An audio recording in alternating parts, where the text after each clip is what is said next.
Nations headquarters. It is the 25th session of the United Nations Permanent Forum on Indigenous Issues, and we are happy to have a very special guest with us today, Dr. Albert K. Barume, who was appointed as Special Rapporteur on the Rights of Indigenous Peoples in December of 2024. He's got over 25 years of experience working with Indigenous peoples, and he's a national of the Democratic Republic of the Congo. Dr. Barume was among the first lawyers to work on Indigenous people's rights in the 1990s in Africa. Thank you for joining us today, sir. Thank you. So good for you to be with us. So you are about 16 months into your tenure as Special Rapporteur. How has it been for you? Thank you, first of all, for inviting me to this media event. It's really an opportunity to, being 16 months as a UN Special Rapporteur, it's at a very critical time and very global context where, as you know, is global pushback on human rights and indigenous people's rights being so dependent on the international system, because indigenous people's rights do not derive from domestic law. Yeah. Indigenous people's right derives from international law. Mm-hmm. So indigenous people are actually particularly dependent to multilateralism, to law-guided international system. Right. So taking mandate in that context is particularly challenging because indigenous people are experiencing a particularly hard time with the land being, and I said that in my last report to the United Nations General Assembly, that the land are on high demand. Right. On high demand for me due to 5 major factors. You have the transition minerals, you have transition energy, you have carbon market, you have the extension of protected areas, mm-hmm. and geopolitical interest. Right. Makes that indigenous people territory are really, everybody wants a piece of it, right. of those lands. So when you have both a pushback on human rights globally, and then you have high demand on indigenous peoples, a combination of those 2 factors really puts indigenous peoples. So this has been the last sort of my conclusions, the last 16 months to see in Africa, in Asia, in Latin America, on different continents, mm-hmm. how indigenous people are struggling with the combination of these 2 factors. I'm certain that it must have been very tough because we hear about all of these situations all the time. So can you tell us about some of the highlights thus far? We know that you visited Botswana. So with specific reference to countries in Africa and then also other countries in the world, what have been the highlights thus far? Yes, thank you for this question. I undertook my first official visit as a special rapporteur to Botswana. As you know, as the official visit, the special rapporteur sends in a request, and the state has to agree to it, right. And then you can undertake an official visit. Botswana the mission was, in my view, a very, I wouldn't call it successful. I'll rather call it a very fruitful mission. As you know, the new Botswana government has taken a decision to ground its whole governance structure, institution, and policy in human rights. Mm-hmm. That was the first attractive. The second, and I'm sure many people know this, is that the new president was a lawyer for indigenous people for decades.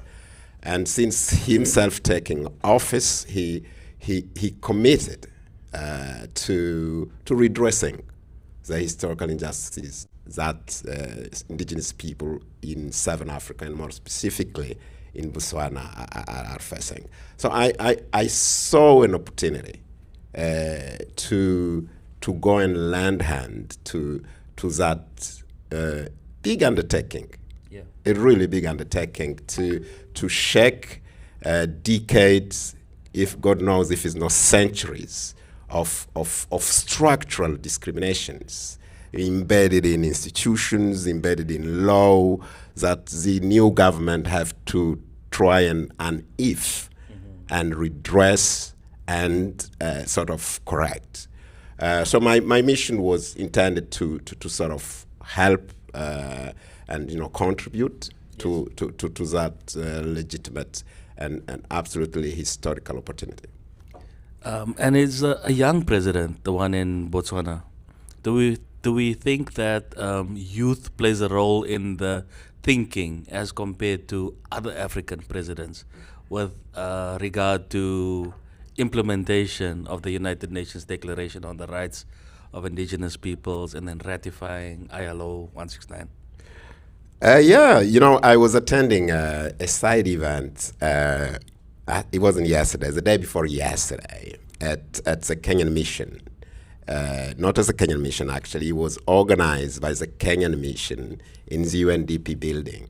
And the side event was something specific on Kenya, which has just, as a country, I'm not sure whether you know this, has just passed recently a policy on indigenous peoples and other communities.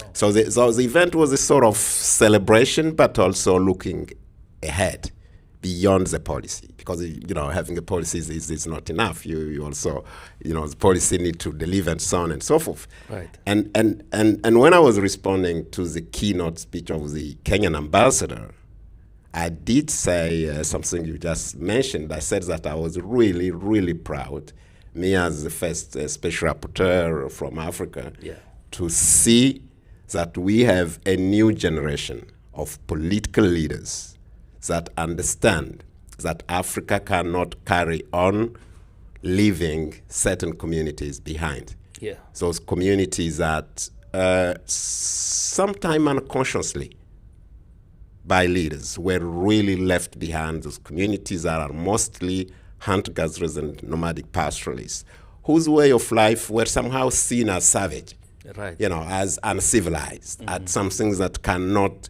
continue. So the policy in post-independent was to get those people abandon their way of life and just became modernized. Many didn't realize we were actually committing an injustice. And we resisted, or we were in denial.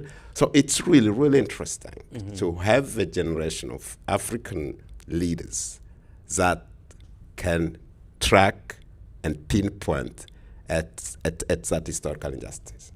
We're very happy to see that, and we're very, very proud of what is happening. I think specifically in Botswana, and as you have mentioned, Kenya. So is it safe to say that those countries are the forerunners on the continent with regard to respecting indigenous people's rights and recognizing indigenous peoples? Because we know that indigeneity in Africa is a question of concern. In other parts of the world, it's clear cut, but in Africa the lines are blurred. Shall we call Kenya and Botswana forerunners? Before I became special rapporteur, I'm not sure you know this, but I used to work for the African Commission on Human and People's Rights, and more specifically at the Working Group on Indigenous Peoples, established by the African Commission on Human and People's Rights in, if my memory is right, in 2000. Yeah. So we're talking about 26 years ago. Yesterday, we had a side event. I had a joint side event myself and the chair of the working group of the African Commission on Indigenous People at the office of the African Union. Yesterday, side event discussing difference between indigenous people in Africa and minorities. Yeah. And it's really, really interesting. I was asked to sketch those difference and what makes indigenous people in Africa. In 2003 and 2005, the African Commission on Human and People's Rights, which is African regional human rights body, actually conceptualized what indigenous peoples means in Africa. Wow. What really means, because the concept indigenous peoples is a human right concept. And human right concepts are devised to correct injustice. Correct. And so if you want to know who are indigenous people in Africa, you have first to understand for whom that regime, that human rights regime, was written for. Be it in America, in Latin America, in Asia, in Europe, in Australia, that indigenous people human rights regime was written for a very, very specific violation. It's a violation that consists of dehumanizing the victim, seeing them as subhuman, or demeaning their way of life, considering it as savage, as something that is not worth protecting. Yeah. And that demeaning and that dehumanization is actually done for the purpose of dispossessing the victim of their land. That's how the theory of discovery were construed, to say that, people when colonizers arrived in Latin America, they arrived in Australia, they arrived in New Zealand, they considered that the native were so savage that they could not possibly own land, that the land was empty so anybody could take it. That is a violation for which that regime was written. Now the question is whether we have in Africa communities that suffer from that specific violation. And the African Commission concluded indeed that you do have on the African continent communities like the San people in Southern Africa, you have the Pygmies and many nomadic pastoralist community in Africa, whose way of life are really seen the same way hundreds of years back in Latin America as savage, whose land were considered as, as empty land. Yeah, there for the taking. And then taken, transformed into protected areas or becoming public land. Yeah. So that concept has been clarified in Africa. That understanding has not been popularized enough. Yeah. And it's only states that have managed to understand what I've just explained, like Botswana now, like Kenya now, but you have some other states, Congo Brazzaville have took a law on indigenous people who adopted in parliament. The DRC as well have a law on indigenous peoples. So there is growingly a critical mass of states that, as I said, are realizing that some of us in Africa, did not embark on post-colonial Africa development schemes the same way.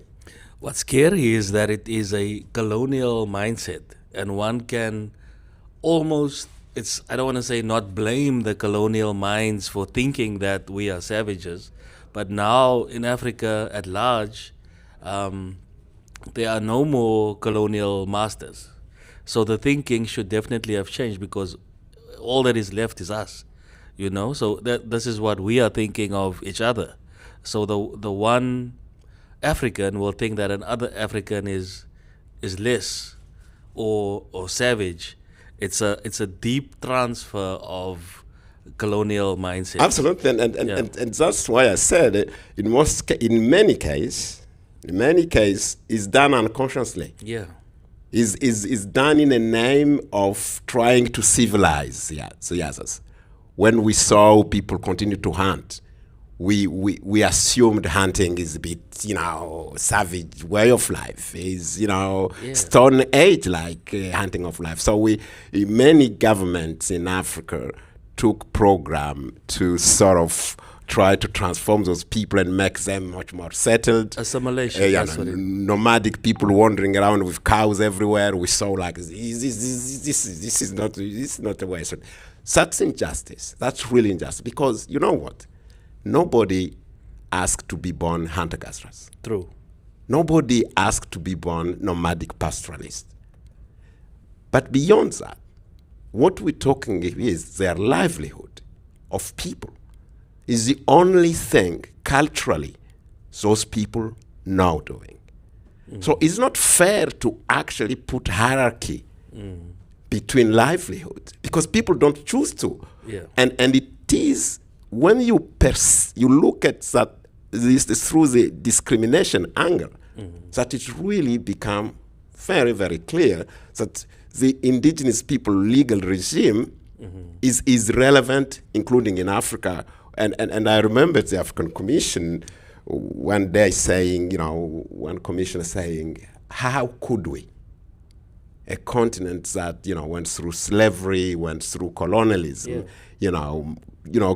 keep almost colonizing some section of our people. Exactly the same thing that the colonial so-called masters used to do. But I'm sure that we can go on and on with that conversation. I want to bring us back to this session, the 25th session of the United Nations Permanent Forum on Indigenous Issues.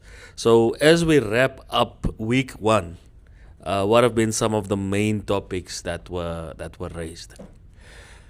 I think as we wrap week 1, and I did say this in my concluding observation on my dialogues, the human rights dialogue between the participant and the special rapporteur and my colleague from expert mechanisms.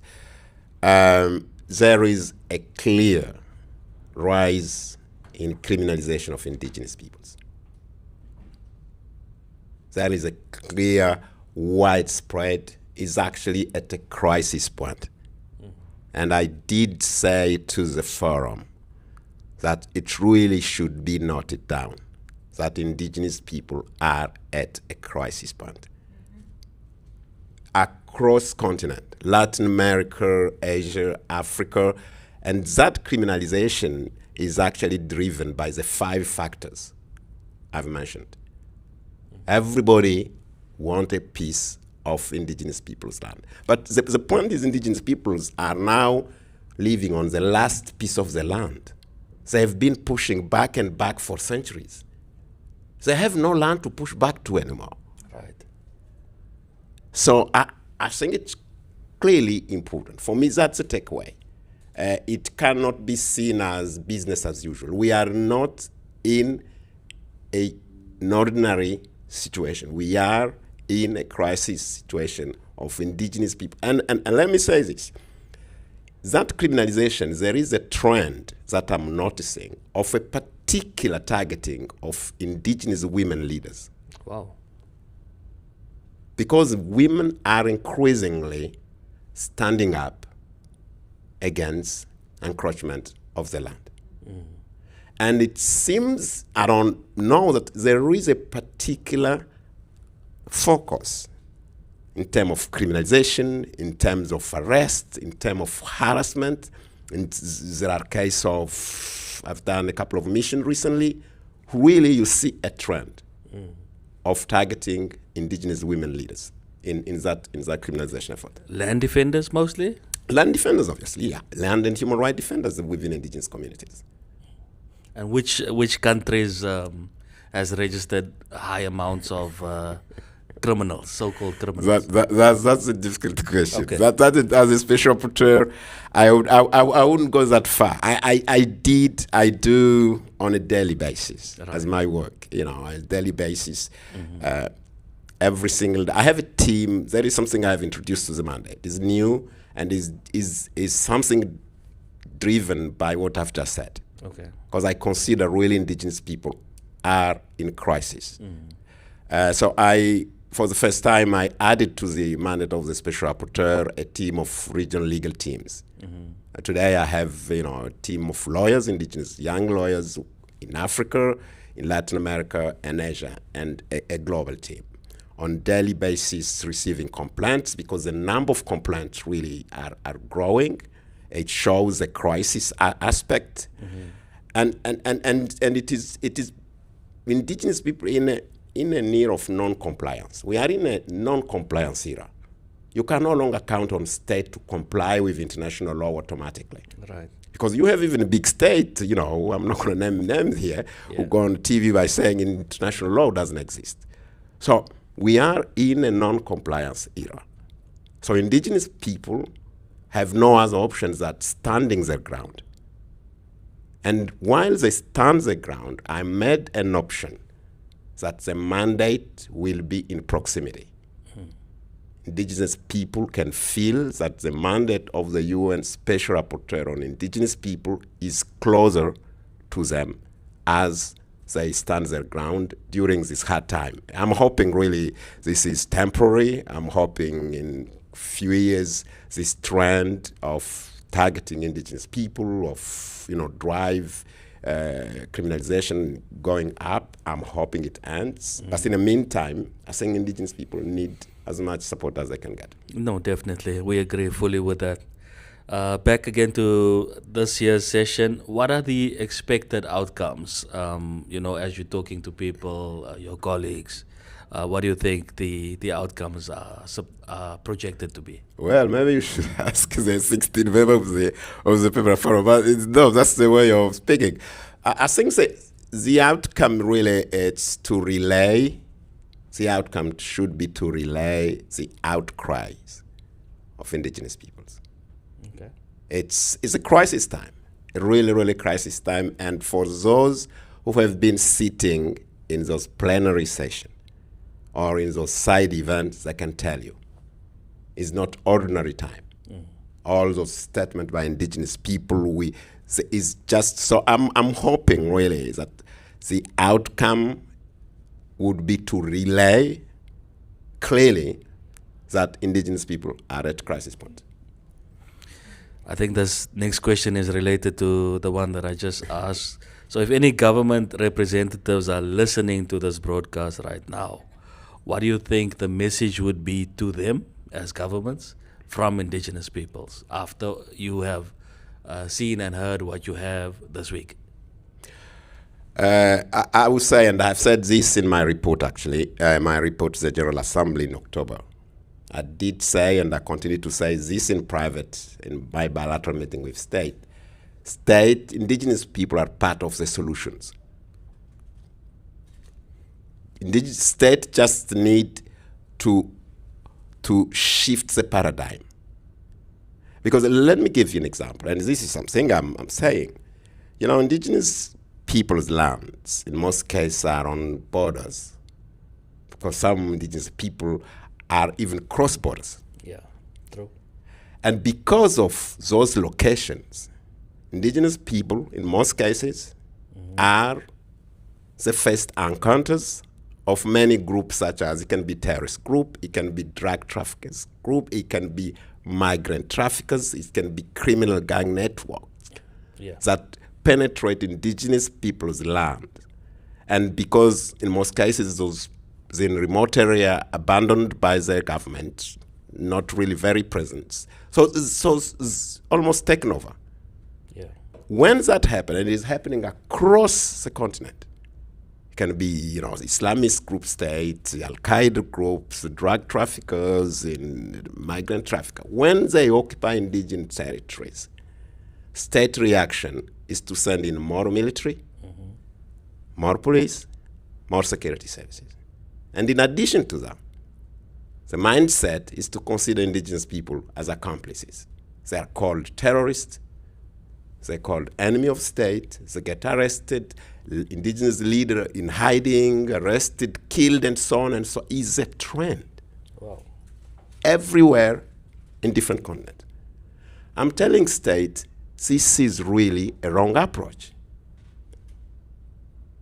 Indigenous people, if states provide them with better protection of the right to self-determination over their territory, they are part of solution to many national and international security. Indigenous people, because they are nations, Yes. they have something, including a very detailed knowledge of their territories, which can become an asset for national and international security. State, I think they're on the wrong path. And I'm saying that they should really partner with indigenous people. Indigenous people are part of the solution of many crises and many insecurity issues. The criminalization, the killing, the labeling, the arrest of indigenous people and leaders, when they face those factors, Is no longer that. So my message to state really, and this is across the board. Yeah. My message to state is to shift the paradigm. See value, because that value I've just described, the deep understanding of indigenous people of the territory, detailed knowledge, that knowledge is actually used by criminal networks. State have refused to partner, but it is an opportunity in both indigenous people will enjoy more right to self-determination, because the right to self-determination includes, security and control over your territory. Exactly. Now indigenous people have a trend. There is a trend in Latin America, particularly of La Guardia, is like guards of territories. There is really a growing trend in many Latin American countries that I'm visiting recently with indigenous guards.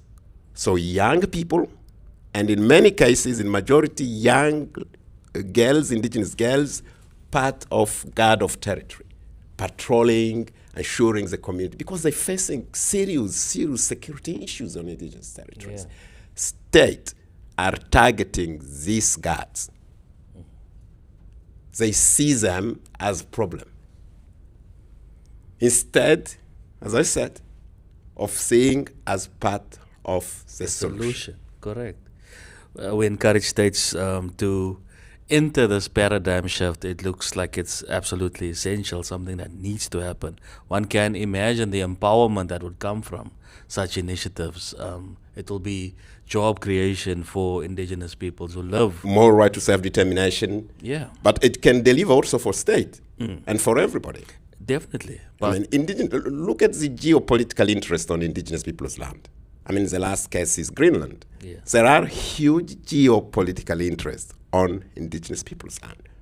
But for the same reason, state takes the wrong approach we just described here. Yeah. So they consider indigenous people as siding with the enemies, and then triggers criminalization, arrest, killing. I mean, I can't name them here, but there are many as we speak, indigenous people in jail. Yeah. Many in risk of being sentenced for tens of years jail, and many living in hiding. Yeah. It's something for me that state really should, and I'm glad because I've been talking about this to state, including in private, and some states have started to latch on to it. To see some sense, but it needs more than hearing it. It really needs action and concrete shift in approach. I mean, implementation. Absolutely. All right. So last question for the day. Is there anything that you would like to share with our viewers, final thoughts, maybe messages of encouragement for indigenous peoples who really look up to you, as a source of inspiration, a help in times of need, and we understand that you cannot be everywhere at the same time, Just any final thoughts for indigenous peoples who are listening to this broadcast? Yeah, thank you. That's a difficult question, really. But I would say this.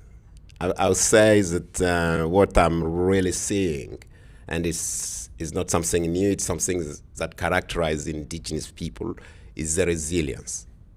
Indigenous people are resilient nations. They are resilient people.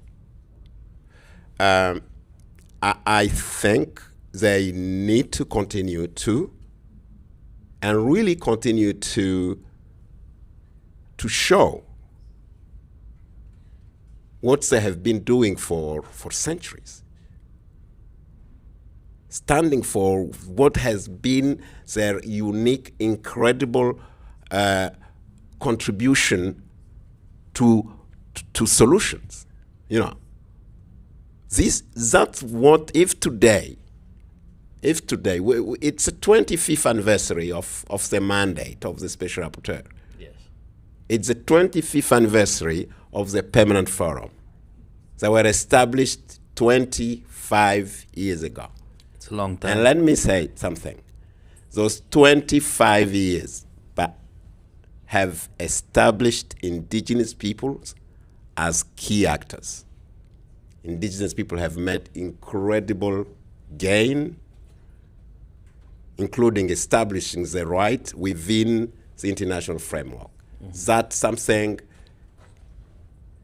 that need to be protected, defended, but we still have way to go. Now is time for those rights in the declaration to really shape the lives of indigenous people. And more importantly, and I was saying this a couple of minutes ago, I was talking to some government official in a meeting, and that's going to be probably my last word. The declaration was really written to reconcile indigenous people with state. There is a value in the UN Declaration on the Right of Indigenous People because some states, many states, were established on indigenous people's land. True. And that need to be fixed. State can ignore it, they can be in denial, but it's not something I'm sure that a new generation in those countries want to carry along.